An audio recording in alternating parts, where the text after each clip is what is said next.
ചില ആത്മാക്കൾ ഉണ്ടാകാറുണ്ട്.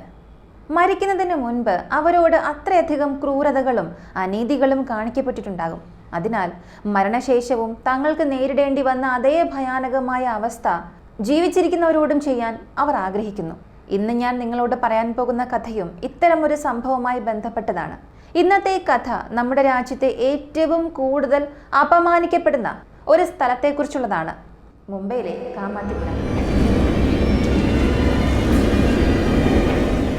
ഗംഗൂഭായ് കത്തിയവാടി എന്ന സിനിമയിലൂടെ നിങ്ങൾ ഈ പേര് തീർച്ചയായും കേട്ടിട്ടുണ്ടാകും. കൂടാതെ അവിടുത്തെ ചരിത്രത്തെക്കുറിച്ച് കുറച്ചൊക്കെ മനസ്സിലാക്കിയിട്ടുണ്ടാകും.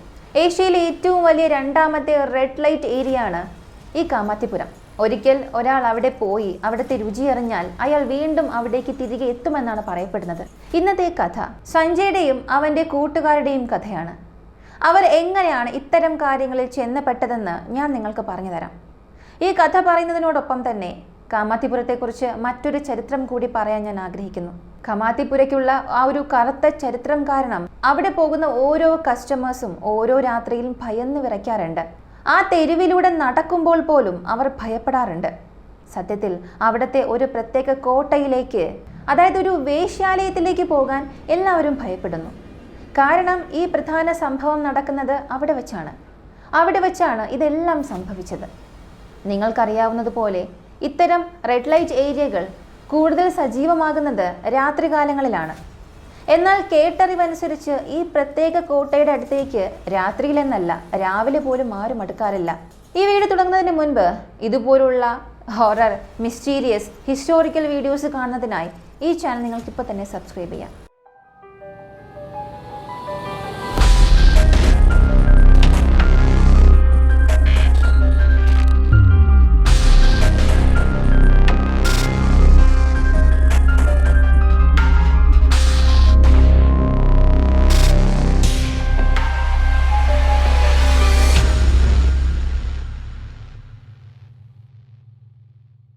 കഥ ആരംഭിക്കുന്നത് സഞ്ജയ് എന്ന ചെറുപ്പക്കാരിൽ നിന്നാണ്. തൻ്റെ കണ്ണുകൾക്ക് മുന്നിൽ നടന്ന ഈ പേടിപ്പെടുത്തുന്ന സംഭവം പൂർണ്ണമായി അനുഭവിച്ചറിഞ്ഞയാളാണ് സഞ്ജയ്. ഈ സംഭവങ്ങളെല്ലാം നടക്കുന്നത് അവൻ്റെ ജന്മദിനത്തിലാണ്. അന്ന് സഞ്ജയുടെ ജന്മദിനമായിരുന്നു. അവൻ്റെ കൂട്ടുകാർക്ക് അവന് എന്തെങ്കിലും സമ്മാനം നൽകണമായിരുന്നു. സഞ്ജയേക്കാൾ കൂടുതൽ ആവേശത്തിലായിരുന്നു അവൻ്റെ സുഹൃത്തുക്കൾ. പക്ഷേ അവൻ എന്താണ് സമ്മാനമായി നൽകേണ്ടതെന്ന് ആർക്കും ഒരു രൂപമില്ലായിരുന്നു.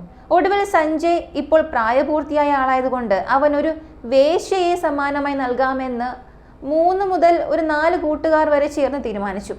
വലിയ ഉയർന്ന തുകയുടെ ഒന്നും അല്ലെങ്കിലും അവൻ്റെ പ്രതികരണം എന്താണെന്നറിയാൻ തമാശയ്ക്ക് വേണ്ടി ഒരു തവണ ശ്രമിച്ചു നോക്കാം എന്നതായിരുന്നു അവരുടെ ഒരു പ്ലാൻ. സഞ്ജയുടെ ബർത്ത്ഡേ ആകുമ്പോൾ അവനെ കാമാത്തിപുരത്തേക്ക് കൊണ്ടുപോവുക, അവിടെ വെച്ച് ബർത്ത്ഡേ ഗിഫ്റ്റ് നൽകുക എന്നതായിരുന്നു പ്ലാൻ. ഇതുമാത്രമല്ല, കൂട്ടുകാർക്ക് ഇങ്ങനെ ചെയ്യാൻ മറ്റൊരു പ്രധാന കാരണം കൂടി ഉണ്ടായിരുന്നു. സഞ്ജയ് അടുത്തിടെയാണ് വളരെ കാലത്തെ ഒരു പ്രണയബന്ധം തകർന്ന് പുറത്തേക്ക് വന്നത്. ആ സങ്കടത്തിൽ നിന്ന് പുറത്തു കടക്കാൻ അവന് സാധിക്കുന്നുണ്ടായിരുന്നില്ല. അതിനാൽ ഇത്തരമൊരു സമ്മാനം നൽകിയാൽ അവൻ്റെ ശ്രദ്ധ തിരിക്കാൻ സാധിച്ചേക്കുമെന്ന് കൂട്ടുകാർ കരുതി. തനിക്ക് സമ്മാനമായി ഒരു വേശ്യയാണ് നൽകുന്നത് എന്ന് കൂട്ടുകാർ പറഞ്ഞപ്പോൾ സഞ്ജയ് ദേഷ്യപ്പെടുന്നതിന് പകരം പ്രതീക്ഷിച്ചതുപോലെ തന്നെ വളരെയധികം ആവേശഭരിതനായി. അങ്ങനെ സഞ്ജയ് കാമാത്തിപുരത്തേക്ക് പോകേണ്ടി വന്നു. അവിടെ വെച്ച് അവന് ബർത്ത്ഡേ ഗിഫ്റ്റ് ലഭിക്കുകയും ചെയ്യണമായിരുന്നു. എന്നാൽ ഏറ്റവും ഭയാനകമായ കാര്യം എന്തെന്നാൽ സഞ്ജയ്ക്ക് നൽകപ്പെട്ട ആ ഒരു വേശ്യാലയം, ആ ഒരു കോട്ടയുടെ നമ്പർ 25 ആയിരുന്നു. കാമാത്തിപുരത്തെ ഏറ്റവും പേടിപ്പെടുത്തുന്നതും പ്രേതബാധയുള്ളതുമായ ഒരു ഹോണ്ടഡ് സ്ഥലമായിരുന്നു അത്. കാമാത്തിപുരത്ത് മറ്റൊരിടവും ഇത്രത്തോളം ഭയാനകമായിരുന്നില്ല. ആരും അവിടേക്ക് പോകാൻ ആഗ്രഹിച്ചിരുന്നില്ല. എന്നാൽ സഞ്ജയ്ക്ക് പോകേണ്ടിയിരുന്നത് അവിടേക്കായിരുന്നു. ഉച്ചകഴിഞ്ഞ് വൈകുന്നേരമായ സമയം, അതായിരുന്നു അവന് നൽകപ്പെട്ട സമയം. എന്നാൽ മുംബൈയിലെ കനത്ത ട്രാഫിക് കാരണം അവന് സമയത്ത് അവിടെ എത്താൻ കഴിഞ്ഞില്ല. അവൻ അർദ്ധരാത്രിയിലാണ് അവിടെ എത്തിയത്. അർദ്ധരാത്രിയിലാണ് അവിടുത്തെ ആ ദുരാത്മാവ് പുറത്തിറങ്ങി നടക്കാറുള്ളത്. സഞ്ജയ് പോലുള്ള കസ്റ്റമേഴ്സിനെ കാത്താണ് ആ ആത്മാവ് അലഞ്ഞു തിരിയുന്നത്.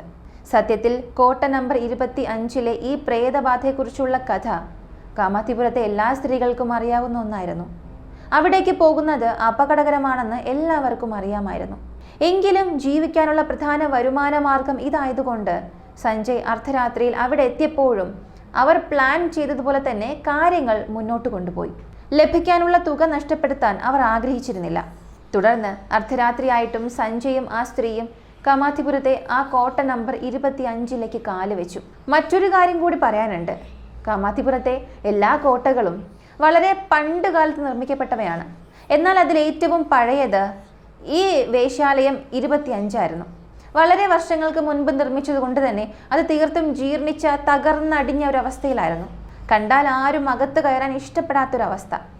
എന്നാൽ 2009 ഈ ഒരു കെട്ടിടം പുതുക്കി പണിയുകയും എയർ കണ്ടീഷൻ ചെയ്യുകയും മനോഹരമായി പെയിന്റ് ചെയ്യുകയും ചെയ്തു. ആളുകളുടെ മുന്നിൽ അവതരിക്കാൻ പാകത്തിന് മാന്യമായ ഒരു ലുക്ക് അതിന് നൽകി. എന്നാൽ എനിക്ക് തോന്നുന്നത് ചില കാര്യങ്ങൾ മറച്ചു വയ്ക്കാൻ വേണ്ടിയാണ് ഇതെല്ലാം ചെയ്തതെന്നാണ്. അവിടെ നടന്ന ക്രൂരമായ നിലവിളികളും അലർച്ചകളും, അവിടെ കൊല്ലപ്പെട്ട മനുഷ്യരുടെ വേദനയും പീഡിപ്പിക്കപ്പെട്ടവരുടെ നിലവിളികളും അമർച്ച ചെയ്യാൻ വേണ്ടിയായിരുന്നു ആ പെയിന്റിങ്ങും AC-യും എല്ലാം. കാരണം ഇന്നും ആ ചുമരുകളിൽ ഈ മനുഷ്യരുടെ നിലവിളികൾ പ്രതിധ്വനിക്കുന്നുണ്ടെന്ന് പറയപ്പെടുന്നു. ഇങ്ങനെയൊക്കെ പുതുക്കി പണിതില്ലായിരുന്നുവെങ്കിൽ അവിടേക്ക് പോകാൻ ആരും ഇഷ്ടപ്പെടുമായിരുന്നില്ല. അവരുടെ ബിസിനസ് പൂർണ്ണമായും തകർന്നു പോകുമായിരുന്നു. ഈ ചില കാരണങ്ങൾ കൊണ്ട് തന്നെയാണ് സഞ്ജയും ആ സ്ത്രീയും കോട്ട നമ്പർ 25 കയറിയത്.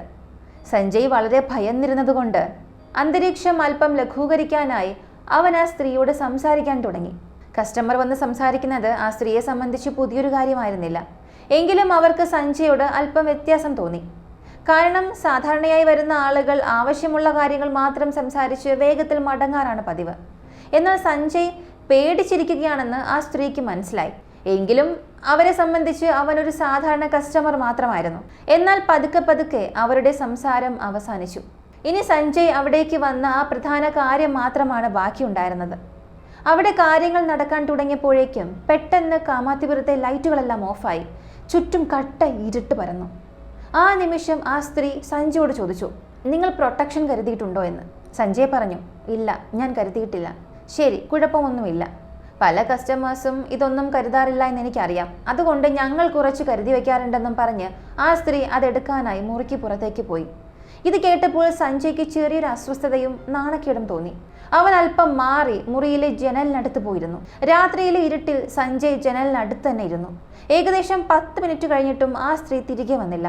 ആ മുറിയിൽ കറുത്ത ഇരുട്ട് മാത്രമായിരുന്നു ഉണ്ടായിരുന്നത്. സഞ്ജയ് ജനലിലൂടെ പുറത്തേക്ക് നോക്കിക്കൊണ്ടേയിരുന്നു. ആ ജനലാകട്ടെ കറുത്ത ഗ്ലാസ് വെച്ച് മറച്ചതായിരുന്നു. പുറത്തുള്ളതിനെ എളുപ്പത്തിൽ കാണാൻ കഴിയുമായിരുന്നില്ല. പെട്ടെന്നാണ് സഞ്ജയ്ക്ക് ആ പാദസരത്തിന്റെ ശബ്ദം കേൾക്കാൻ തുടങ്ങിയത്. അതോടൊപ്പം ഒരു പെൺകുട്ടിയുടെ ചിരിയുടെ ശബ്ദവും മുറിക്ക് പുറത്തു നിന്ന് കേട്ടു. അവൻ ഇതിനെക്കുറിച്ച് ചിന്തിച്ചു കൊണ്ടിരിക്കുമ്പോൾ തന്നെ വാതിൽ തുറന്ന് ആരോ അകത്തേക്ക് വരുന്നതായി കണ്ടു. ആ സ്ത്രീ തിരികെ എത്തിയതാണെന്നും കരുതി സഞ്ജയ് അല്പം ആശ്വസിച്ചു. കാമാത്തിപുരത്തെ ഈ മുറിയിലേക്ക് വന്ന ആ പ്രധാന കാര്യം ഒടുവിൽ നടക്കാൻ പോവുകയാണെന്ന് അവൻ കരുതി. അവൻ അവളിലേക്ക് അല്പം കൂടി അടുത്തെത്തിയെങ്കിലും അവിടെ ഒന്നും വ്യക്തമായി കാണാൻ കഴിയുന്നുണ്ടായിരുന്നില്ല. കാരണം അവിടെ അത്രയധികം ഇരുട്ടായിരുന്നു. എങ്കിലും ചെറിയൊരു ചിരി അവൻ അനുഭവപ്പെട്ടു. സഞ്ജയ് അവളെ തൊടുന്നതിന് മുൻപ് തന്നെ ആ പെൺകുട്ടി സഞ്ജയ് തള്ളി കിടക്കയിലേക്കിട്ടു. ഇവിടെയൊക്കെ കാര്യങ്ങൾ ഇങ്ങനെയായിരിക്കും നടക്കുന്നതെന്ന് സഞ്ജയ് കരുതി. തുടർന്ന് ആ പെൺകുട്ടി നേരിട്ട് സഞ്ജയുടെ മുകളിലേക്ക് കയറിയിരുന്നു. എന്നാൽ സഞ്ജയ്ക്ക് വളരെ വിചിത്രമായ ഒരു കാര്യം അനുഭവപ്പെടാൻ തുടങ്ങി. അവളുടെ വായിൽ നിന്നും ഉമിനീര് അല്ലെങ്കിൽ ഒരു ചോര കലർന്ന ദ്രാവകം വരുന്നുണ്ടായിരുന്നു. ഭയാനകമായ മൃഗങ്ങളുടേതുപോലുള്ള അലർച്ചയും കേൾക്കാമായിരുന്നു. ഇതെല്ലാം കണ്ടും കേട്ടും സഞ്ജയ് ഭയന്ന് വിറച്ചു. ഇവിടെയൊക്കെ കാര്യങ്ങൾ ഇങ്ങനെയൊക്കെയാണോ നടക്കുന്നത്? അതോ തനിക്ക് മാത്രം എന്തെങ്കിലും സംഭവിക്കുകയാണോ എന്നവൻ ചിന്തിച്ചു. അവനിതൊക്കെ ചിന്തിച്ചു നിൽക്കവേ ആ പെൺകുട്ടി സഞ്ജയുടെ കൈ പിടിച്ച് അവളുടെ കഴുത്തിൽ വെച്ചു കൊടുത്തു. ആ നിമിഷം സഞ്ജയ് ഭയം കൊണ്ട് വിളറി വെളുത്തുപോയി. അവൻ്റെ ബോധം മറയുന്നത് പോലെ തോന്നി. കാരണം എന്തെന്നറിയാമോ? കാരണം ആ സ്ത്രീയുടെ കഴുത്തിൽ നിന്ന് രക്തം ഒലിച്ചിറങ്ങുന്നത് സഞ്ജയ്ക്ക് തൊട്ടറിയാൻ കഴിയുമായിരുന്നു. ആ രക്തം അവൻ്റെ കൈകളിലും പറ്റിപ്പിടിക്കുന്നുണ്ടായിരുന്നു. പുറത്തേക്ക് തള്ളി നിൽക്കുന്ന ആ തോലും മാംസവും അവന് തൊട്ടറിയാമായിരുന്നു. അവൻ കുറച്ചുകൂടി ശ്രദ്ധിച്ചു നോക്കിയപ്പോൾ ആരോ അവളുടെ കഴുത്തിൽ പൊട്ടിയ മദ്യക്കുപ്പിയുടെ ഗ്ലാസ് കഷ്ണം കുത്തി ഇറക്കിയിരിക്കുന്നതായി അവന് മനസ്സിലായി. ഇതെല്ലാം അനുഭവിച്ചറിഞ്ഞതോടെ സഞ്ജയ് ഭയം കൊണ്ട് ഉറക്കെ നിലവിളിച്ചു. അവൻ്റെ അലർച്ച കേട്ട് അവനെ അവിടെ വിട്ടുപോയ യഥാർത്ഥ സ്ത്രീ, അതായത് രണ്ടാമത്തെ സ്ത്രീ, ആ മുറിയിലേക്ക് ഓടിയെത്തി. മുറിയിൽ വന്ന് നോക്കുമ്പോൾ സഞ്ജയ് വസ്ത്രങ്ങളില്ലാതെ വിയർത്തൊലിച്ച് ഭയം കൊണ്ട് വിറച്ച് കിടക്കയിൽ കിടക്കുന്നതാണ് കണ്ടത്. ആ സ്ത്രീയും ഭയന്നുപോയി. അവർ അവൻ്റെ അടുത്തെത്തി ചോദിച്ചു, എന്തു പറ്റി നിങ്ങൾക്ക്? നിങ്ങൾ എന്താണ് ഇത്രയും പേടിച്ചു വിറയ്ക്കുന്നത്? നിങ്ങൾ എന്താണ് ഇവിടെ കണ്ടത്? സഞ്ജയ് ഒന്നും സംസാരിച്ചില്ല. അവൻ പൂർണ്ണമായി നിശബ്ദനായിരുന്നു. അവൻ പതുക്കെ എഴുന്നേറ്റ് തൻ്റെ വസ്ത്രങ്ങളുമെടുത്ത് അവിടെ നിന്ന് വേഗത്തിൽ ഇറങ്ങി ഓടി. അവൻ്റെ വായ ആരോ തുന്നിക്കെട്ടിയതുപോലെ അവനൊന്നും പറയാൻ കഴിയുന്നുണ്ടായിരുന്നില്ല. അവൻ തരിച്ചുപോയി. ഇപ്പോൾ ഞാൻ നിങ്ങളോട് പറഞ്ഞ ഈ കഥയ്ക്ക് പിന്നിൽ കമാത്തിപുരത്തെ ആ കോട്ട നമ്പർ 25 തികച്ചും ഭയാനകമായ ഒരു കറുത്ത ചരിത്രമുണ്ട്. ഇനിയുള്ള കാര്യങ്ങൾ നിങ്ങൾ തീർച്ചയായും കേൾക്കേണ്ട ഒന്നാണ്. കാരണം അത് അത്രയധികം പേടിപ്പെടുത്തുന്ന ഒന്നാണ്. സത്യത്തിൽ ഞാൻ നിങ്ങളോട് പറയുകയാണെങ്കിൽ കമാത്തിപുരത്തെ ഈ കോട്ട ഇത് 1700കളുടെ അവസാനത്തിലാണ് നിർമ്മിക്കപ്പെട്ടത്. അക്കാലത്ത് ബ്രിട്ടീഷ് പട്ടാളക്കാരുടെ പ്രധാന താവളമായിരുന്നു ഈ സ്ഥലം. അവിടെ എത്തി അവർ പാർട്ടികൾ നടത്തുകയും സന്തോഷിക്കുകയും ചെയ്തിരുന്നു. കൂടാതെ ഈ സ്ഥലം എന്തിനാണോ ഉണ്ടാക്കിയത് ആ കാര്യങ്ങളെല്ലാം അവരവിടെ ചെയ്തു പോന്നു. എന്നാൽ ഇന്ത്യൻ സ്ത്രീകളോട് അവർക്ക് വലിയ താല്പര്യം ഉണ്ടായിരുന്നില്ല. അവരോടൊപ്പം സമയം ചിലവഴിച്ചിരുന്നുവെങ്കിലും ഇന്ത്യൻ സ്ത്രീകൾ താഴ്ന്ന വിഭാഗത്തിൽപ്പെട്ടവരാണെന്നൊരു ചിന്താഗതി ബ്രിട്ടീഷുകാർക്കുണ്ടായിരുന്നു. അതിനാൽ ബ്രിട്ടീഷ് പട്ടാളക്കാരുടെ സുഖങ്ങൾക്കായി റഷ്യയിൽ നിന്നും ജപ്പാനിൽ നിന്നുമൊക്കെ സ്ത്രീകളെ ഇന്ത്യയിലേക്ക് ഇറക്കുമതി ചെയ്തു. ബ്രിട്ടീഷ് ഓഫീസർമാർക്ക് അവരോടൊപ്പം സമയം ചിലവഴിക്കാനായിരുന്നു ഇത്. എന്നാൽ ഏറ്റവും ഞെട്ടിക്കുന്ന കാര്യം എന്തെന്നാൽ പുറം രാജ്യങ്ങളിൽ നിന്നും ഇന്ത്യയിലേക്ക് കൊണ്ടുവരപ്പെട്ട ഈ പെൺകുട്ടികൾക്ക് പിന്നീട് ഒരിക്കലും സ്വന്തം നാടുകളിലേക്ക് തിരികെ പോകാൻ സാധിച്ചില്ല.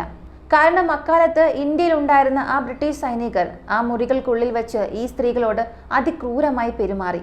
തങ്ങളുടെ ആവശ്യങ്ങൾക്ക് ഉപയോഗിച്ചതിനൊപ്പം അവർ അവരോട് കാട്ടിയ അതിക്രമങ്ങളും ക്രൂരതകളും കാരണം ആ സ്ത്രീകളുടെ ആത്മാവ് ആ മുറിക്കുള്ളിൽ വെച്ച് തന്നെ മരിച്ചുപോയി.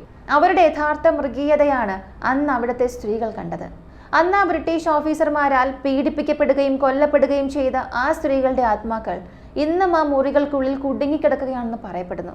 ആ ചുമരുകൾക്കുള്ളിൽ അവരുടെ ആത്മാക്കൾ തടവിലാക്കപ്പെട്ടിരിക്കുന്നു. സഞ്ജയ് പോലുള്ള കസ്റ്റമേഴ്സിനെ തങ്ങളുടെ ഇരയാക്കാൻ വേണ്ടി അവർ ഓരോ രാത്രിയിലും കാത്തിരിക്കുകയാണ്.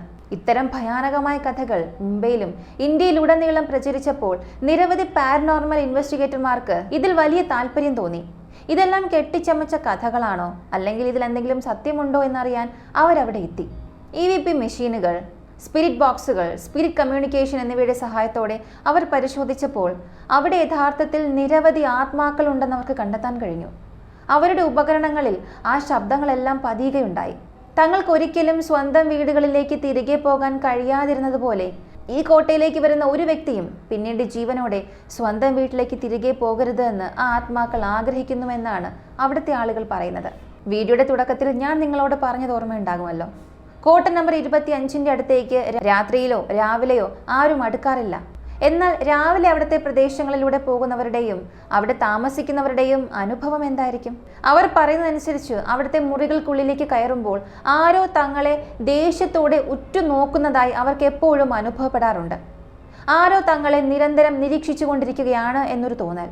തങ്ങൾ അവിടുത്തെ സ്ത്രീകളോട് മാന്യമായിട്ടാണോ പെരുമാറുന്നത് എന്ന് ആരോ പരിശോധിക്കുന്നത് പോലെ ഒരനുഭവം. കൂടാതെ ഏതെങ്കിലും സ്ത്രീയോടൊപ്പം മുറിക്കുള്ളിലേക്ക് കയറുമ്പോൾ ആരോ പടികൾ കയറി തങ്ങളുടെ അടുത്തേക്ക് വരുന്നതായി പലർക്കും അനുഭവപ്പെടാറുണ്ട്. എന്നാൽ നോക്കുമ്പോൾ അവിടെ ആരും ഉണ്ടാകാറുമില്ല. മുറികൾ ആളൊഴിഞ്ഞു കിടക്കുമ്പോഴും അവിടെ നിന്ന് കരച്ചിലിൻ്റെയും നിലവിളിയുടെയും ശബ്ദങ്ങൾ തുടർച്ചയായി വരാറുണ്ട്. ഇരുട്ടിൽ ഇത്തരം കരച്ചിലുകളും നിലവിളികളും കേൾക്കുന്നത് അവിടെ വളരെ സാധാരണമായ ഒരു കാര്യമായി തന്നെ മാറി. ചരിത്രത്തിലെ ആരും നോക്കാൻ ആഗ്രഹിക്കാത്ത ഏടുകളിലാണ് ഈ കഥകൾ എഴുതപ്പെട്ടിരിക്കുന്നത്. ഇന്ന് കമാത്തിപുരത്തേക്ക് എത്രയോ കസ്റ്റമേഴ്സ് വരുന്നുണ്ടാകും. എന്നാൽ ഈ ഒരു വേശ്യാലയം 25 കാര്യം വരുമ്പോൾ ആരും അതിനെക്കുറിച്ച് സംസാരിക്കാൻ പോലും തയ്യാറാകുന്നില്ല. കാരണം ഈ സംഭവങ്ങൾ അത്രത്തോളം ഭയാനകമാണ്. ഇതിനെക്കുറിച്ച് ചെറിയൊരു സൂചന പോലും പുറത്തറിഞ്ഞാൽ ആളുകൾ കോട്ട നമ്പർ 25 മാത്രമല്ല കമാത്തിപുരത്തേക്ക് തന്നെ പോകാൻ ഭയപ്പെടും. ചരിത്രം പരിശോധിച്ചാൽ കമാത്തിപുരത്തെ എത്രയോ മുറികളിൽ വെച്ച് നിരവധി സ്ത്രീകൾ കൊല്ലപ്പെട്ടിട്ടുണ്ടെന്ന് നമുക്ക് കാണാൻ കഴിയും. എന്നാൽ ഇതിനൊന്നും കൃത്യമായ തെളിവുകൾ നമ്മുടെ പക്കലില്ല. സത്യസന്ധമായി പറഞ്ഞാൽ ഞാൻ ഈ കഥ ആദ്യമായി കേട്ടപ്പോൾ എനിക്ക് ഭയത്തേക്കാൾ കൂടുതൽ ആ സ്ത്രീകളോട് വലിയ സഹതാപമാണ് തോന്നിയത്. ആ ബ്രിട്ടീഷ് ഓഫീസർമാർ അവരോട് ചെയ്തത് വളരെ തെറ്റായ കാര്യമായിരുന്നു. വേട്ടയാടലും വേശ്യാവൃത്തിയും ലോകത്തിലെ തന്നെ ഏറ്റവും പഴക്കമേറിയ തൊഴിലുകളിലൊന്നാണെന്നാണ് പറയപ്പെടുന്നത്. ഇന്ത്യയിലെന്നല്ല, ലോകം മുഴുവൻ. എങ്കിലും ഇത്രയൊക്കെ ആയിട്ടും ആളുകൾ ഇന്നും ഈ മേഖലയിലുള്ളവരോട് മുഖം തിരിക്കുകയാണ് ചെയ്യുന്നത്. സ്വന്തം കുടുംബം പുലർത്താനായി ഈ ജോലി ചെയ്യുന്ന ആ സ്ത്രീകളെ ആരും ബഹുമാനിക്കുകയോ അവരുടെ വേദനകൾ മനസ്സിലാക്കുകയോ ചെയ്യുന്നില്ല. ജീവിച്ചിരുന്നപ്പോൾ അവരുടെ വാക്കുകൾ ആരും കേട്ടില്ലെങ്കിൽ അവരുടെ നിലവിളികൾ പിന്നെ ആര് കേൾക്കാനാണ്? അതുകൊണ്ട് തന്നെയാണ് ആ ആത്മാക്കൾ ഇന്നും അവിടെ അലഞ്ഞു തിരിയുന്നതെന്ന് എനിക്ക് തോന്നുന്നു. അന്ന് ഞങ്ങൾ ജീവിച്ചിരുന്നപ്പോൾ ആരും ഞങ്ങളുടെ ശബ്ദം കേട്ടില്ല. ഇന്ന് ഞങ്ങൾ മരിച്ചതിന് ശേഷമെങ്കിലും ആത്മാക്കളുടെ ഈ ശബ്ദം ആളുകൾ കേൾക്കട്ടെ എന്ന് അവർ കരുതുന്നുണ്ടാകും. അതുകൊണ്ട് ഭാവിയിൽ നിങ്ങൾ ആരെങ്കിലും ഇത്തരം പ്രദേശങ്ങളിലേക്ക് പോവുകയാണെങ്കിൽ ഒരു കാര്യം എപ്പോഴും ഓർക്കുക. നിങ്ങൾ അവിടെ പോയി ചെയ്യുന്ന കാര്യങ്ങൾ നിങ്ങൾക്ക് ചിലപ്പോൾ ഒരു നിമിഷത്തെ സന്തോഷം മാത്രമായിരിക്കാം. എന്നാൽ ആ സ്ത്രീകളെ സംബന്ധിച്ച് അത് അവരുടെ ജീവിത മാർഗമാണ്, തൊഴിലാണ്. അവരതിനെ ബഹുമാനിക്കുന്നു. സ്വന്തം കുടുംബം നോക്കാൻ വേണ്ടി ഈ ജോലി ചെയ്യുന്ന ആ പെൺകുട്ടികളെ നിങ്ങളും ബഹുമാനിക്കാൻ പഠിക്കണം. ആ മുറികളിൽ വെച്ച് ഇത്രയധികം സ്ത്രീകൾ മരണപ്പെട്ടിട്ടുണ്ടെങ്കിൽ അവിടെ ആത്മാക്കളുടെ സാന്നിധ്യവും താമസവും ഉണ്ടാവുക എന്നത് വളരെ സാധാരണമായൊരു കാര്യമാണ്. കാരണം സ്വാഭാവികമല്ലാത്ത മരണങ്ങൾ ഇതൊക്കെ നടന്നിട്ടുള്ള ഇടങ്ങളിലൊക്കെ ആത്മാക്കളുടെ സാന്നിധ്യം ഉണ്ടാകാറുണ്ട്. അതുകൊണ്ട് അടുത്ത തവണ നിങ്ങൾ അങ്ങോട്ടേക്ക് പോവുകയോ വെറുതെ ചുറ്റി നടക്കാൻ ആഗ്രഹിക്കുകയോ ചെയ്യുകയാണെങ്കിൽ ആത്മാക്കളുടെ ഇരയാകാതെ സ്വയം സൂക്ഷിക്കുക. ഈ കഥയെക്കുറിച്ചുള്ള നിങ്ങളുടെ അഭിപ്രായം എന്താണ്? ഇങ്ങനെയുള്ള കഥകളിൽ നിങ്ങൾ വിശ്വസിക്കുന്നുണ്ടോ? നിങ്ങളുടെ അഭിപ്രായം താഴെ കമൻറ്റിൽ പറയാം. അടുത്ത വീഡിയോയിൽ വീണ്ടും കാണാം.